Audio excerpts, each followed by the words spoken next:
Om Vakratunda Mahakaya Suryakoti Samaprabha Nirvignam Kuru Me Deva Sarvakaryeshu Sarvada Om Shri Mahaganapataye Namaha Om Shri Gurubhyo Namaha Harihi Om Sadashiva Samarambham Shankaracharya Madhyamam Asmadacharya Paryantam Vande Guru Parampara Asmadgurubhyo Namaha Shruti Smriti Purananam Alayam Karunalayam Namami Bhagavatpadam Shankaram Lokashankaram Shankaram Shankaracharyam Keshavam Badarayanam Sutra Bhashya Kritau Vande Bhagavantau Punah Punah Ishvaro Guru Ratmeti Murti Bheda Vibhagine Vyoma Bhatyapta Dehaya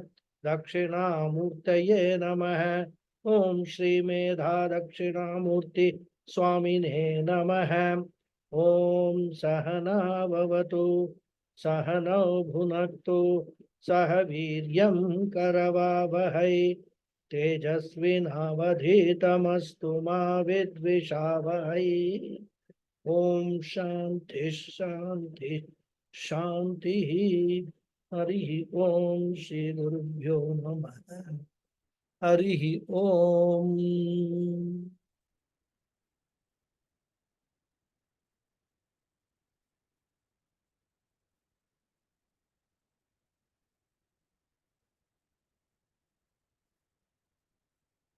Tattvam padhabhyam abhidhiyamanayoho brahmatmano shoditayoho yaditham Shrutyatayosthattvamasiti samyage ekattvameva pratipadyate muhu. Before we begin, I would like to know the majority view on continuing to give you this Anvaya word meaning of the slokas after chanting the sloka. Initially, I was not giving it. Then somebody requested me, so I started giving the Anvaya and also the word meanings. And I'm not sure how many of you are actually benefiting from this. Because this Anvaya and all are very relevant for students who are seriously interested in Sanskrit language. This I'm asking specifically because in the last class, after chanting this sloka, I missed giving the Anvaya and the word meanings and proceeded directly to explain the message of the sloka, which I realized after the class.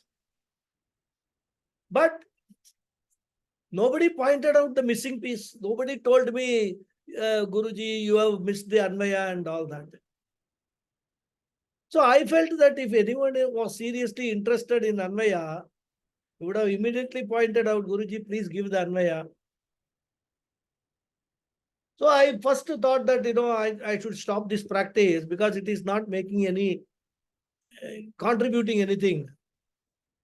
So I thought, let me actually consult all of you. Is anybody benefiting out of this? And of course, the majority, the benefit should be majority of the people. If only one or two students are benefiting, they can always ask me to give the Anvaya. In fact, if they are so interested in Sanskrit, they should try to work out the Anvaya themselves.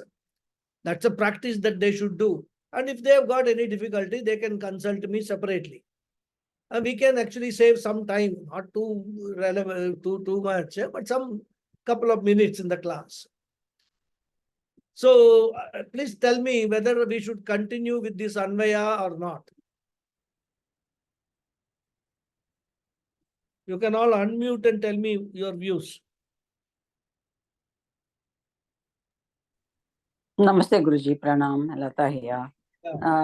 Please do, Guruji. I think I was the one who had requested to give. You are the only one requesting. And for your sake, I am, putting everybody into trouble. Last time you were there. Yes, Guruji, I was there. But then I did give Anvaya for this sloka. Yes, Guruji. I was there. I was there in another place, and I was traveling at that time. And so I think I think someone very senior like other students can point out, maybe I feel too small to say you have omitted this, you have omitted that, or you missed like Hiranyakashipu in the Bhagavad Gita class. So I feel hesitant to say what you have missed, Guruji. Nothing to do with senior, junior, and all. It is to do with whether you are interested, you are looking for it or not. If you are looking, if any student is looking for it and he finds the piece missing, immediately raise your hand. Or if not during the class, after the class is over, during the satsang period, you can say, Guruji, today you missed the Anvaya of this sloka. Next time, please give me. So that is the thing. But my point is, out of about 18, 20 students, if one student is interested, you can always contact, get in touch with me separately and ask me, Guruji, can you give me the Anvaya of the last sloka? I will happily give you. But why should I actually, torture all the other people who have not interested in Sanskrit or who do not know Sanskrit? I wouldn't say not interested. Who do not know Sanskrit to the extent that they will want an Anvaya, etc. for the sloka. Therefore, apart from Lataji, I want other people to speak up and tell me whether I should continue with this. To me, it is not adding any value. It's not adding any value, correct? Yeah. Honestly, tell me, because it's a conversation. I'm not threatening anybody or anything rather. I thought that we, just I like a parrot, I repeat it. I don't even know anybody is taking down that Anvaya or not. Or for that matter, going back to the previous, the recordings and checking the Anvaya, trying to understand how I should do Anvaya and all that. I don't know if anybody is doing all those exercises. So that is why I personally felt that it was not adding value to the majority of the people. Am I right in assuming that? Guruji, this is Suleika here. For me, personally, the Anvaya does not matter. Yeah. No, that's why I said Anvaya only those people who are interested in learning Sanskrit through these slokas. Well, what Anvaya does is, it helps the teacher to actually convert the sloka into a prose form. So that for the teacher, for teaching, it becomes easy. So that in prose form, you can make out the meanings more clearly than in the sloka. Because in Sanskrit, you can compose the slokas in any way you want. There is no rule. But when explaining, when you put it in a prose form, certain rules will have to be followed. Which word should come along with which word, and all that is very necessary to know. So mostly Anvaya, it helps the teacher to understand the sloka, to explain. The additional benefit is, if the students are also there who are Sanskrit literate, they will also benefit, where the Anvaya can be done in different ways. I mean, there is no one way to do the Anvaya. Every teacher will have his own style, his own way of doing the Anvaya. So there is nothing called, only this way Anvaya should be done. There is nothing like that. So that is why I felt that, we can skip the Anvayas, and people like Lataji and all, whenever they want, I would actually encourage Lataji to first try out the Anvaya. And in fact, even send it to me so that I can see whether it is okay. And then I can say, yes, it is okay, or I can correct it and give feedback. That will be a more, according to me, useful way of using this Anvaya tool for improving the Sanskrit. Small suggestion. Yeah. See, having done 75% of the work with Anvaya, now only 25% is left. I think that will be beneficial to people who are pursuing Sanskrit, or non-pursuing people also can understand, okay, this is the way it has to be approached. Because nobody knows the full meaning of this. It is very difficult to know the full meaning, unless and until you have got a mastery like you. You see, this is very difficult. You see, and I will not say I know everything, so I don't know. I think probably, if you feel like, you kindly can. Okay. I will join Swaminathanji. Sorry? I was also about to say same thing. Okay, fine. Then we will continue. No, but the reason is, some people may feel, oh, this Guruji is giving all this Anvaya and all that.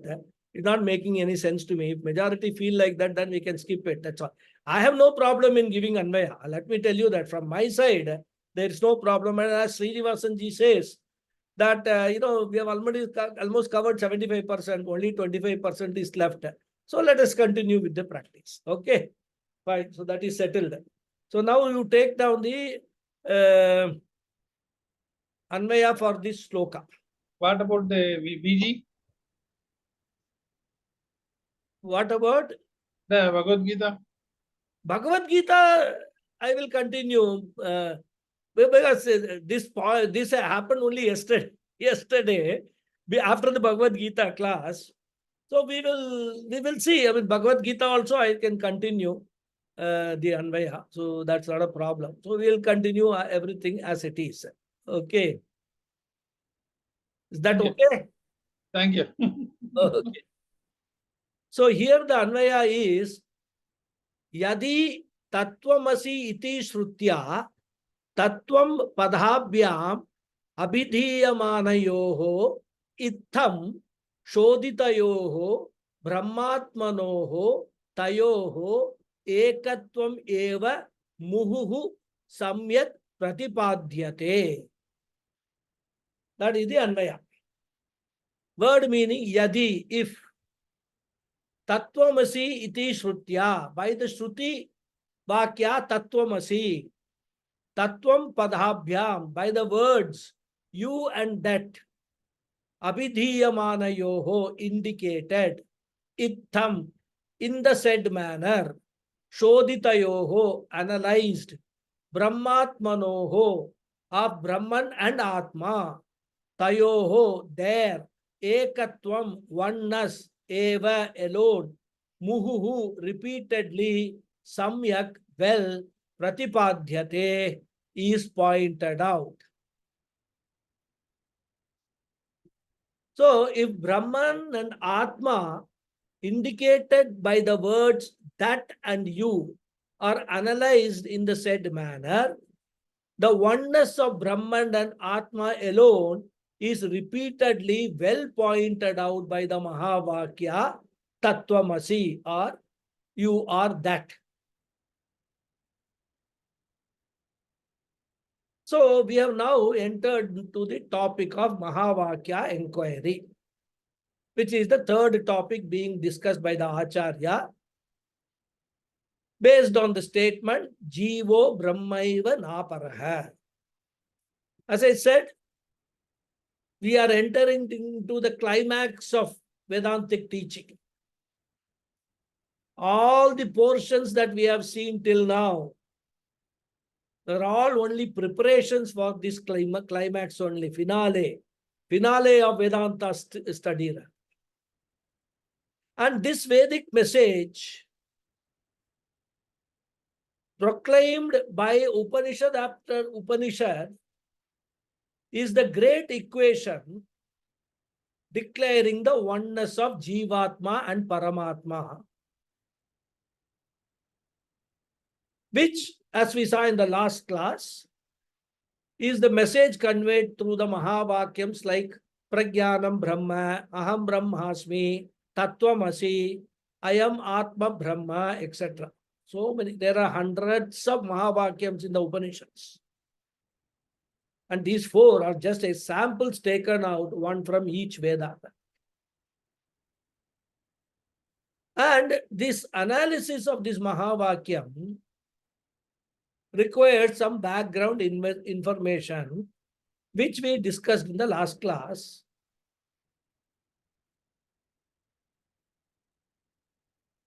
And that background information is very, very important. Without that, just merely saying you are that, what do you mean by the you? What do you mean by that? Because we have already seen every jiva, or sorry, every human being has got two eyes. Eye means this eye, not the eyes, seeing eyes, but the eye. Lower eye, the ego eye, and higher eye, the Paramarthika Atma. Similarly, Brahman also, there is a Paramarthika Brahman, there is a Vyavaharika Brahman. Therefore, when you say you are that or tat tvam asi, we have to understand what does that tvam tat means, what does that tvam means. Because on the face of it, if you were to go and tell anybody, you and Bhagavan are equal, you are same. Some nice people may just laugh at you, but some others, they will come to beat you. In fact, other than Advaita Vedanta, everybody else will come to beat you. Now, how can you say such a thing? It's a sacrilege. You are saying you are equal to, I am equal to Bhagavan. Where am I? Where is Bhagavan? So therefore, we have to analyze this Tattvamasi Mahavakyam to understand what exactly, how we have to understand this equality. And as I said, all Mahavakyams declare that Atma Brahma Aikyam. And the most popular Mahavakyam is Tattvamasi. That's why Adi Shankara takes it up for analysis here. The word Aikyam should not be misunderstood as union or joining together, because that meaning is also there for Aikyam.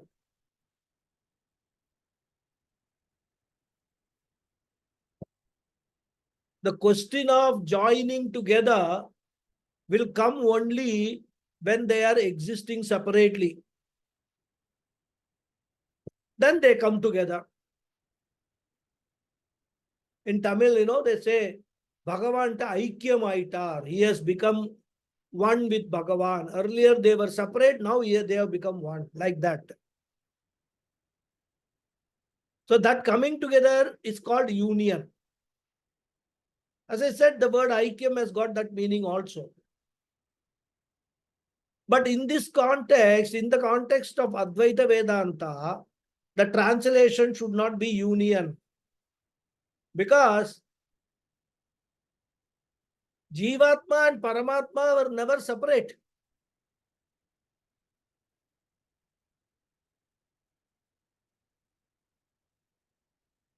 Then what is the meaning of the word Aikyam? Aikyam means the fact of their being one and the same all the time. Or in other words, it means Atma and Brahman refer to one and the same spiritual reality. They are two different words referring to one and the same spiritual reality in two different contexts. Contextual meanings are different, but both refer to one reality only. This is how we have to understand Atma Brahma Aikyam. Jiva Paramatma, Jivatma Paramatma Aikyam. And this oneness or non-difference, otherwise called Akhanda Bhavaha, is called Aikyam. And this Aikyam is revealed through several Vedic or Vedantic statements. All statements which reveal this oneness, they are called Mahavakyam. The word Maha does not mean it is physically a long sentence or a big sentence. Here the word Maha means significant. Mahavakyam means significant statement, a profound statement. And what do we mean by the word significant? Because this is the Tatparyam or central teaching of all Upanishad.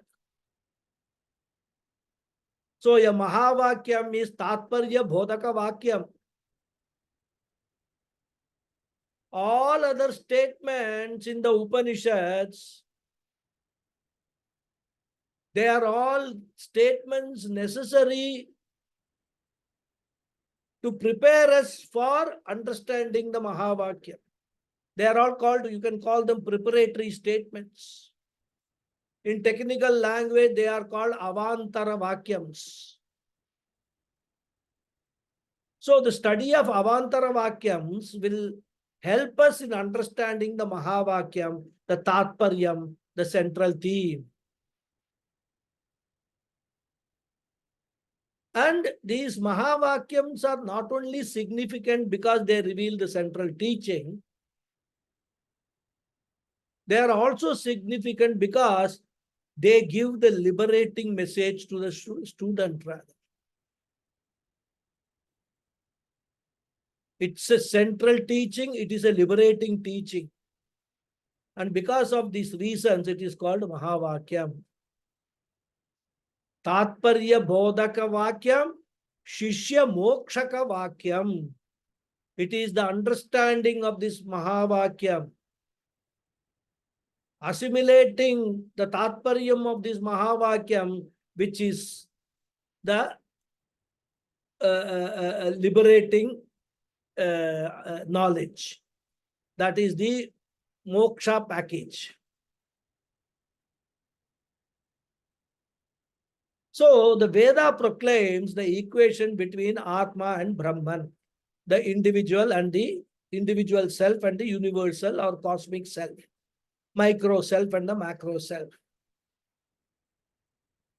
But just because Veda proclaims, we cannot swallow it, blindly, without inquiry. Because as I said, from one standpoint, it appears to be a blasphemous statement, equating a mortal being with the immortal God. But since we have a Shraddha, a basic trust in the Vedic statement, we don't act violently when we hear this. But at the same time, we need to satisfy our intellect about the truthfulness of the statement. As I said, just because the Guru says, just because Veda says, we don't accept anything without questioning, without understanding. And therefore, to satisfy our intellect, what is necessary? Inquiry is a must. That's the beauty of our culture.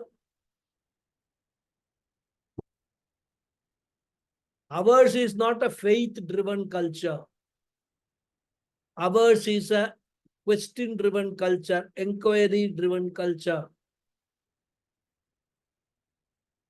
We will not accept any statement, or rather, we need not accept any statement given even by God as true unless we are convinced.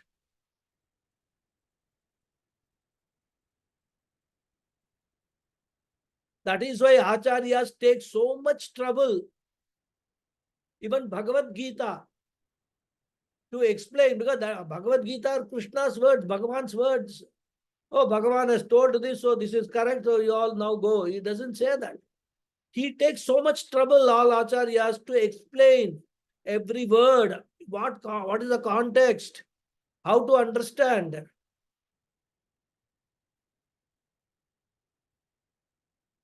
So as we discussed in the last class, when we begin the inquiry into the scriptures, we find two versions of both Atma and Brahman. So therefore, the first question we have to address is whether this Tattvamasi equation, or through this equation, we are trying to solve equation between both the versions of Atma and Brahman, or with respect to only one version? And if so, which version? That is the whole inquiry about. And as we saw, for the convenience of analysis and understanding, we gave names to each of the versions of Atma and Brahman. We called them Paramarthika Atma or P Atma, and Vyavaharika Atma or V Atma. Similarly, Brahman also, we gave the name Paramarthika Brahman or P Brahman, and Vyavaharika Brahman or V Brahman. Paramarthikam means absolute or transcendental, which is beyond time, space, action, and transaction. Vyavaharikam means that which is empirical, that which is available within time and space and is associated with actions and transactions. The Paramarthika Atma is pure consciousness or higher self, the higher I. And Vyavaharika Atma is the body, mind, sense complex, the lower self, the lower I, which is the costume worn by Paramarthika Atma, and because of which alone the lower I is available for transactions. All that we covered in the last class, I am just summarizing that so that further discussions we are able to understand the context. Now, unfortunately, this Vyavaharika Atma alone is popular. A lay person is not even aware of, or even sometimes he is aware of, he ignores the Paramarthika Atma. But whether he recognizes or not, he is the Paramarthika Atma. Like, even if the dreamer ignores his waker status, the dreamer is the waker only.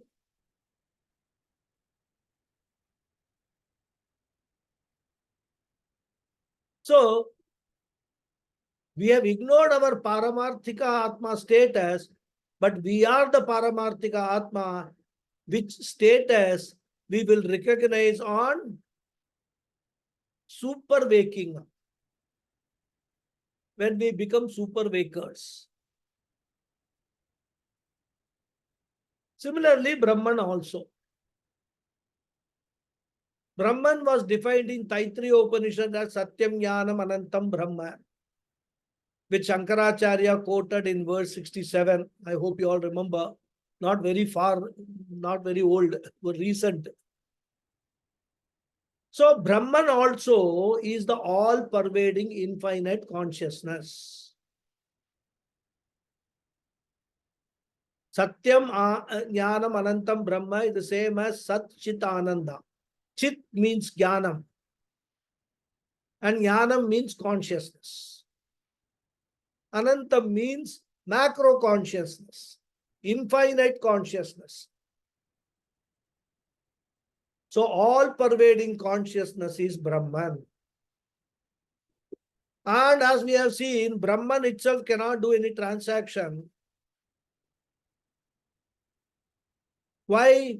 Because Anantam or infinite means beyond time and space, not limited by time and space. Space itself, which we experience, space itself is not able to do any transaction, isn't it? Then what to talk of something which is beyond space? So Brahman cannot do anything. Pure Brahma, as Swami Paramathananda says, pure Brahman is a poor Brahman. Helpless, he can't do anything. He just has to bless everybody, that's all. Like a president of India. Whatever government sends, he has to sign.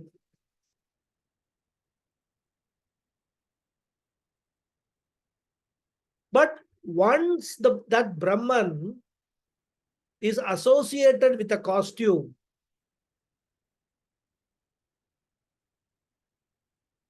the costumed Brahman becomes operational. And what is Brahman's costume? In the case of a individual Jivatma, the costume is Sharira Trayam or Panchakosha that we have all seen. In the case of Brahman, the costume is Maya.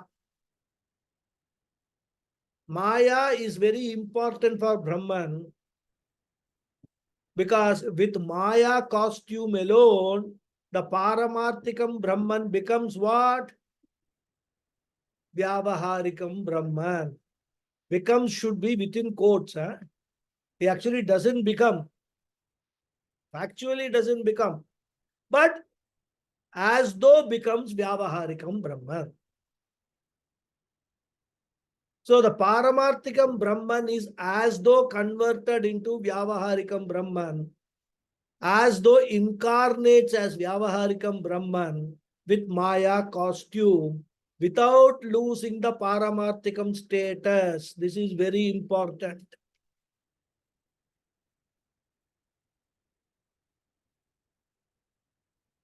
That's why when Paramarthika Brahman plus Maya come together to create the world, the Paramarthikam Brahman does not change.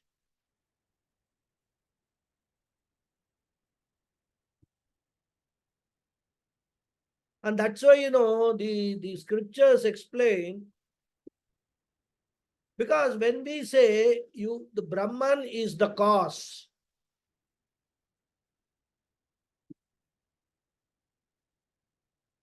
for this world, for creation of this universe, then question arises, any cause undergoes a change to become the product, right?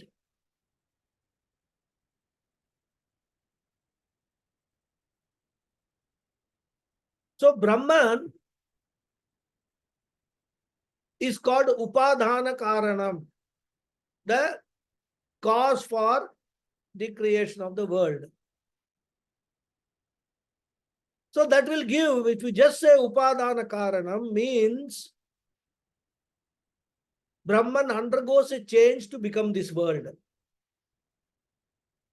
But the fact remains that the Brahman doesn't undergo any change.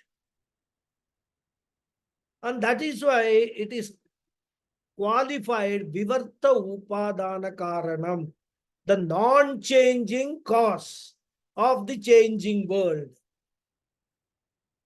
Well, I don't want to go into more details because it will probably lead to confusion, at least on the part of some students. All that you have to note is, even though Brahman and Maya come together to create the world, the Paramarthikam Brahman does not undergo any change. And this is very important to remember. And therefore, once the Paramarthikam Brahman, as though becomes Vyavaharikam Brahman, it is called Ishwaraha. At the Atma level, the Vyavaharikam Atma is called Jivaha. Vyavaharikam Brahman is called Ishwaraha. Jiva can act and transact. Ishwara also can act and transact because it is associated with Maya. And that's why Shankaracharya in his Saundarya Lahari starts with this.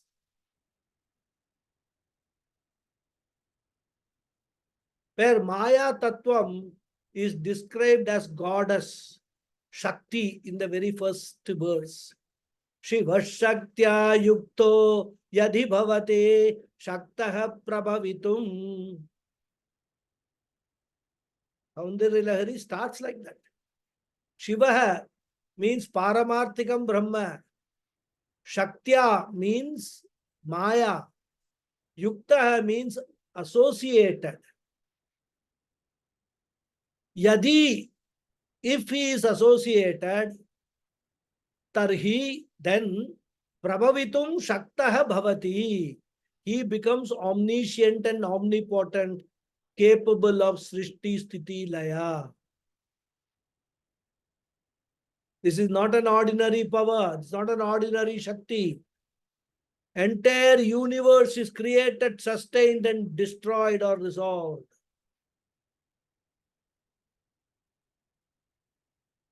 And not only that, this combination of Shiva and Shakti has transactions with Jiva also. Jiva performs puja, Jiva performs karma. Ishvara receives it. He gives puja phalam and also karma phalam. So all transactions done by the Paramarthikam Brahma as Vyavaharikam Brahma are donning the costume of Maya. So now tell me, who is doing the transaction? Is it Paramarthikam Brahma or Vyavaharikam Brahma? Paramarthikam cannot do. So it is Vyavaharikam Brahma, otherwise called Ishvara, alone can act. Of course,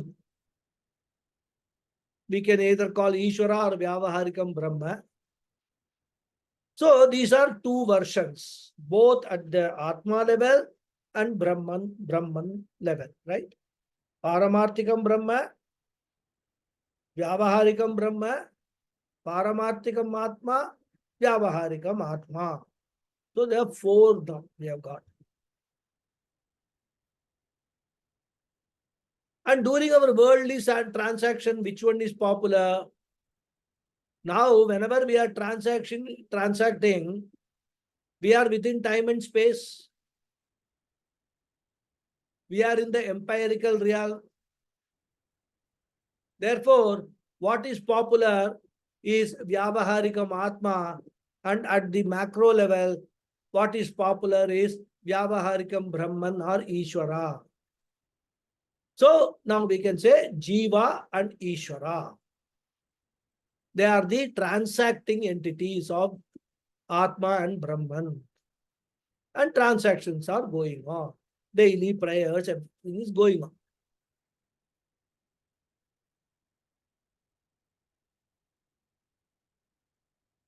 These two, this Vyavaharikam Atma and Vyavaharikam Brahman are so popular, so much popular, that these two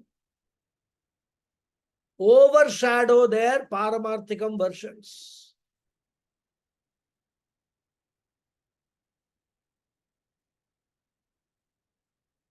And what Vedanta wants to do is unearth the overshadowed Paramarthikam versions of both Atma and Brahman, individual consciousness and pure total consciousness.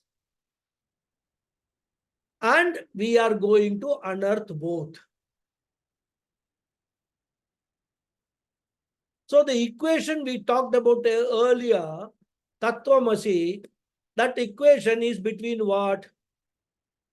What are we going to establish?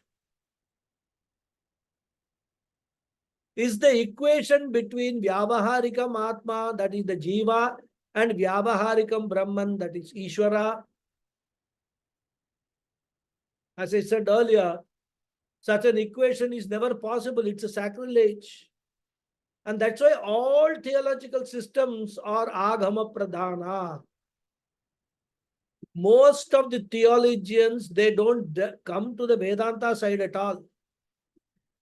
They will restrict themselves only to Puranas and Agamas and even, Itihasa, etc. All the Agama Shastras focus only on Vyavaharikam Atma and Vyavaharikam Brahman. Therefore, they confine themselves to the difference. They are happy with that. They can never tolerate an equation between Jiva and Ishvara. They will curse you if you talk about equation. As I said, if they don't get angry and come to beat you, you should be lucky, surprised. The emotions are so strong when you try to tell them Tattvamasi and all that. Of course, philosophers like Visishta Advaita and all, they use the benefit of the Sanskrit language, and then they change these words Tattvamasi into Tasya Tvamasi. He said the Tattvamasi should be understood as Tasya Tvamasi. That means you are not separate, but you are a part of Ishvara. Jiva is a part of Ishvara. You belong to Ishvara, but you can never be equated. So Visishta Advaita finds a middle path, neither here nor there. But again, if Tasya Tvamasi was the message of the Upanishads, it should have said like that, isn't it? Chandogya Upanishad, 6th chapter, this Tattvamasi Vakyam is repeated 9 times. And not once anywhere there is any indication that Tattvamasi should be read as Tasya Tvamasi. And therefore, Acharya's advice, like Puja Swamiji, Swami Paramathananda and all, whenever we go to either a Dvaitin or a Vishishta Advaitin's place, we should never talk about the equation. We should say what they want to hear. I am Jiva hai, I am Dasa hai, Amsha, Amshi Bhava, I am Amsha hai, Ishvara is Amshi, Bhagavan is the master. We should never chant Soham, Soham. We should chant Dasoham, Dasoham. They'll be very happy. If it happens to be a temple, you will get some extra prasadam also. And an Advaitin, that is what he does. He doesn't want to enter into any controversy. Advaita is not to convince others about the Advaita philosophy. Advaita is about convincing my own self about what is the reality, what is the truth, as revealed by the Vedas. Veda is the only pramana we go by. Highest pramana. So when an Acharya goes there, he will say all that. But when a person comes to him as a student, only when the teaching is done, Advaitin opens up and introduces this Paramarthikam Atma and Paramarthikam Brahman. Just imagine, even Adi Shankara in Vivekachudamani itself, even out of the 108 verses that we have selected, this is introduced only in the 70, 71st, 72nd verses. As somebody said, 75% is gone. So all that background that we have seen, Panchakosha Viveka, Karana Shariram, Sukshma Shari, everything that we have seen and discussed, they are all background information for us to come to this, to understand this Tattvamasi Bhakyam, Mahavakyam. And that is why the teacher at the appropriate time only will introduce this Paramarthikam Atma, Paramarthikam Brahman, etc. And then he will talk about the Upanishad Mahavakyam, the great equation. That Paramarthikam Atma, the individual consciousness, and the Paramarthikam Brahman, the all-pervading consciousness, both of them are one and the same. We don't have two consciousness. We cannot talk about the individual consciousness, a small consciousness, which is the part of total consciousness. That is exactly what Visishta Advaitins try to sort of, compromise formula. Because consciousness in its pure form is beyond time and space. There is no part or whole. Both of them are one and the same only. There is only one consciousness.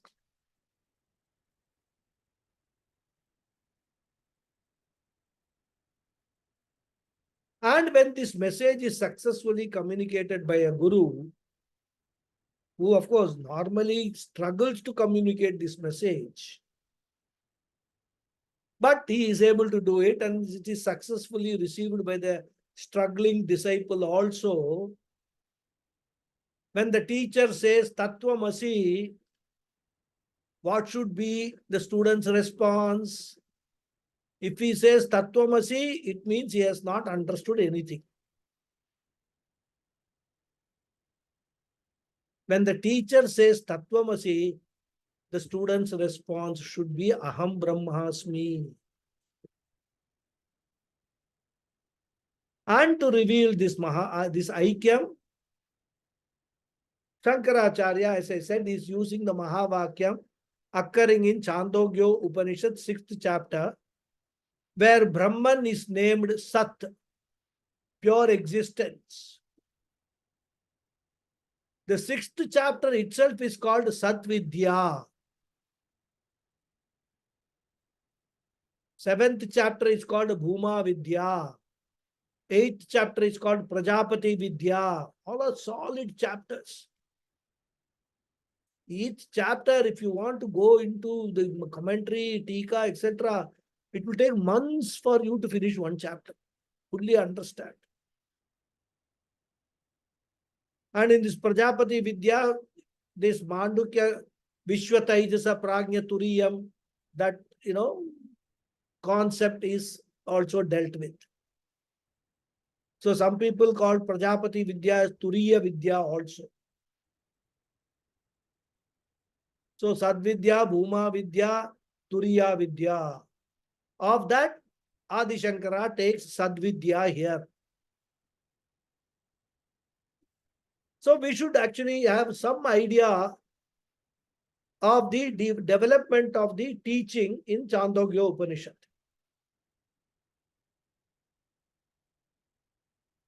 Because the word Tat means that, as I said.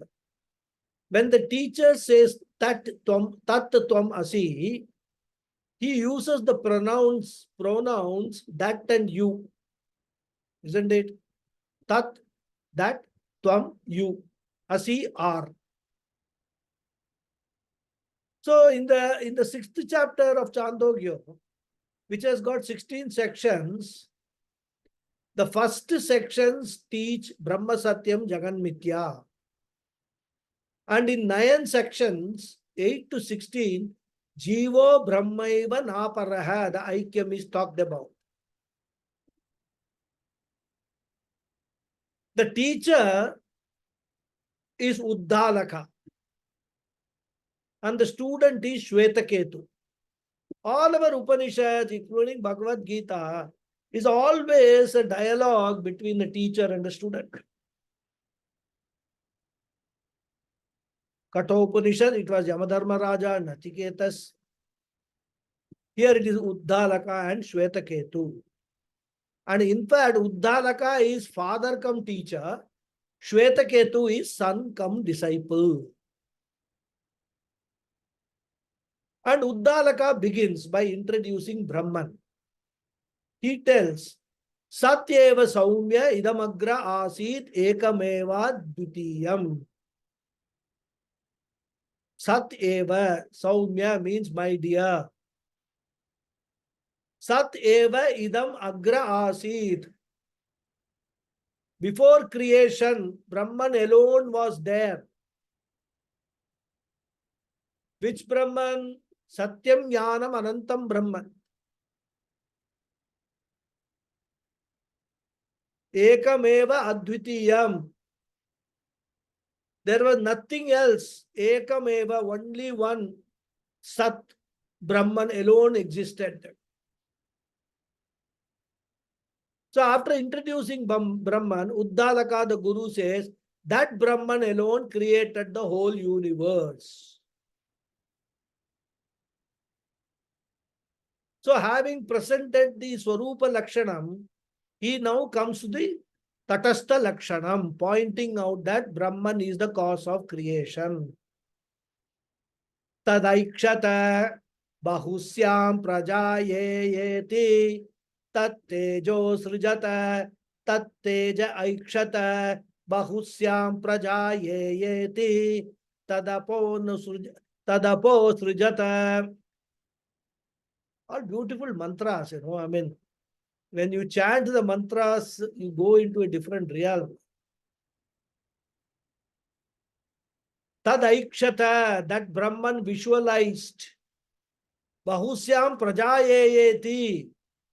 He visualized this entire Bahusyam prajam, all creatures, all beings. So the Brahman visualized to create, and it created out of itself the bhutas, the elements, the elementals.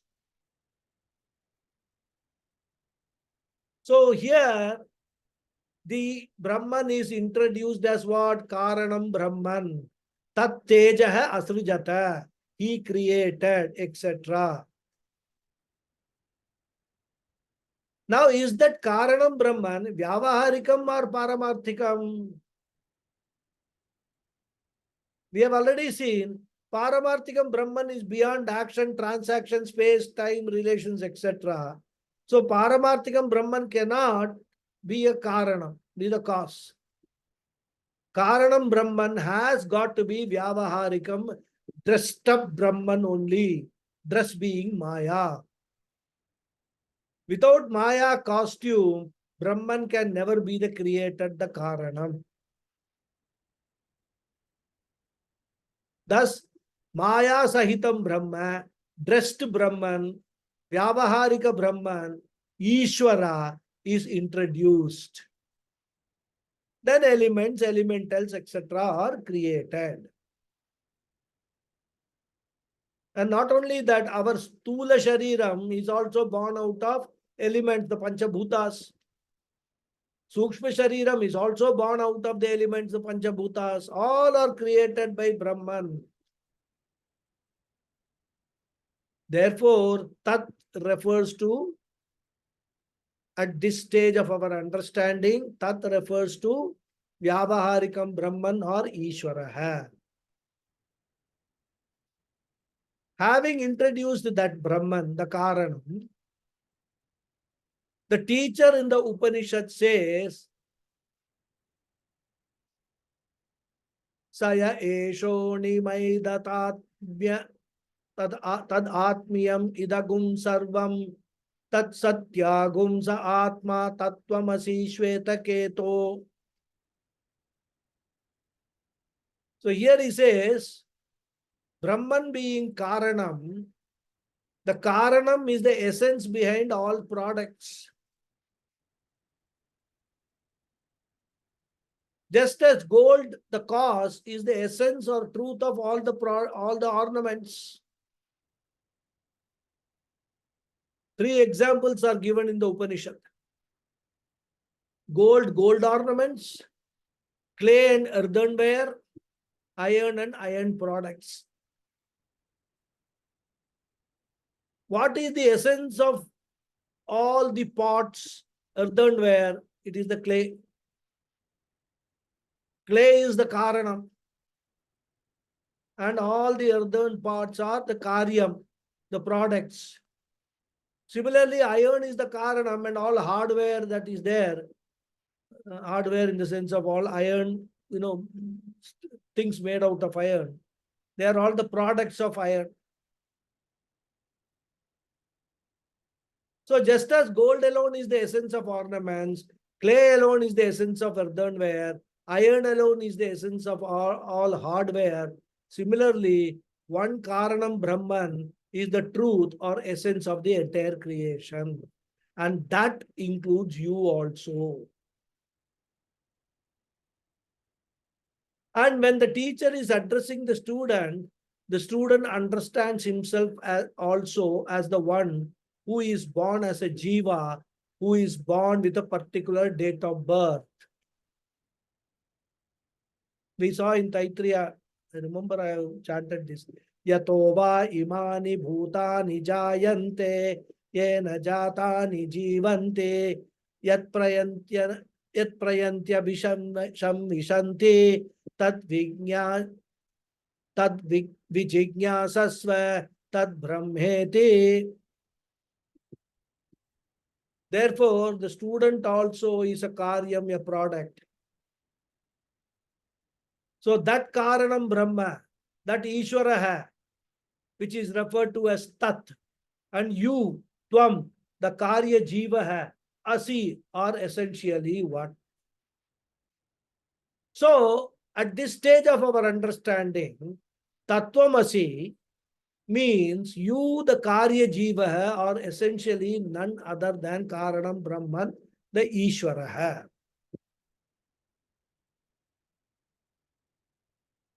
And here when the teacher says you, he is referring to the student sitting there who is Vyavaharikam Atma.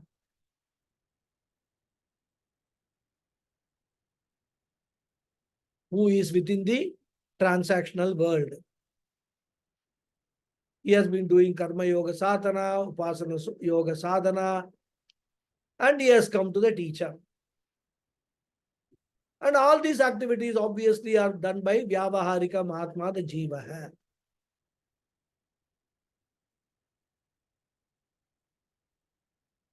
Therefore, the word you in this teaching stage refers to Vyavaharika Mahatma, the Jiva hai. Similarly, Tat refers to the creator, the Vyavaharikam Brahman or Ishvara hai. Therefore, when you take it superficially, the equation between Vyavaharika Mahatma and the equation is between Vyavaharika Mahatma and Vyavaharikam Brahman, because the whole teaching is taking place at the empirical plane. Classes are taking place within time and space. Therefore, the equation made through Tattvamasi Mahavakyam is also between Vyavaharikam Brahma, the Ishvara hai, and Vyavaharikam Atma, the Jiva hai. It is the teaching at the Vyavaharikam plane. But that has got a problem. What is the problem? If you take Vyavaharikam Atma and Vyavaharikam Brahman, the equation doesn't fit. It isn't found okay. Even though everything is happening in Vyavaharikam plane, the equation will not become meaningful if you take Vyavaharikam Atma and Vyavaharikam Brahman as one and the same. Because at the Vyavaharikam level, the Jiva is a limited entity with limited knowledge and limited power. Jiva is a Alpanya, Alpashaktiman. Whereas Ishvara is Sarvanya, Sarvashaktiman. Therefore, Jiva cannot be equated to Ishvara at the Vyavaharikam level. You cannot equate Alpanya and Sarvanya, Alpashaktiman with Sarvashaktiman.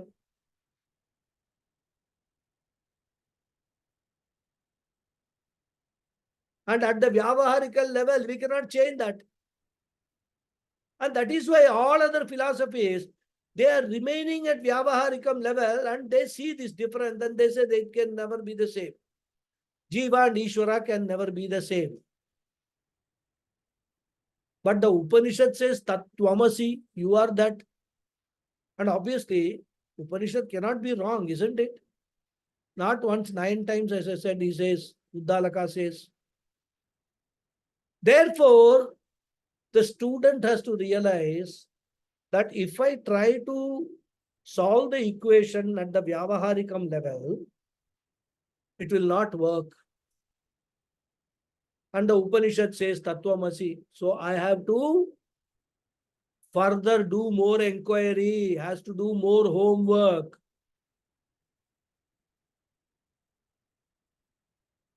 He has to recall what all he has studied before.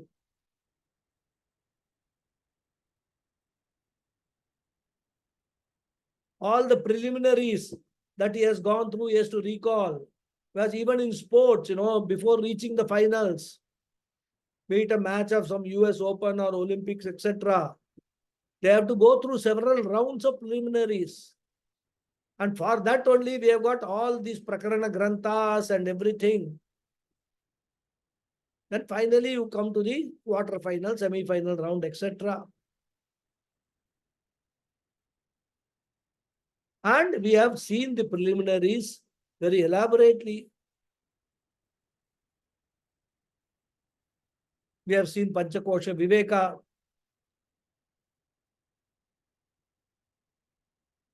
Therefore, the student has to recollect all those topics, go back to that, as they say, the drawing board, and now try to unravel what this Tattvamasi actually means. What is the Upanishad trying to convey? That we will see in the next class. Okay.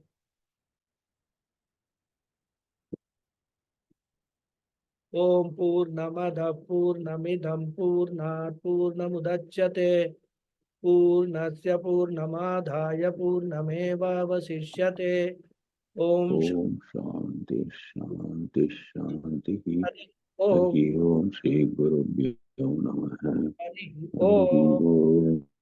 Thank you all very much. Dhanyawad. Thank you very much, Guruji. Namaskaram. Thank you very much, Guruji. Namaskaram. Thank Hari you, Guruji. Om, Hari Guruji. Om. Very, Happy very tough. Holi to you. Happy Holi. Yeah. Thank you. Thank you, Guruji. Namaste. Namaste. ಧನ್ಯವಾದ ಗುರುಜಿ ಹರಿ ಓಂ Hari Om. Thank you. Thank you very much. Any Thank you, questions? Guruji. Namaste. Namaste. Pranam. Last class, I was saying that I had a doubt and I would be asking raising that in this class. But then yesterday in the Bhagavad Gita class that got answered. So that's what. And also, thank you very much for the wonderful class today. We get lot of doubts. By the time something else will come, and then that will be clarified rather. So it's very Yes, Guruji. okay, no problem. That's good. Thank you for today's class, Guruji. It is something altogether different, and then Just like now going what the like aircraft. Yes, Guruji. Like in the Bhagavad Gita, it says Veda Upanishado Gavo, and it's the Veda and Upanishad Sara is Bhagavad Gita, and this Vivekachudamani Sara you are presenting us in such a wonderful way. Thank you very much, Guruji. Thank you very much.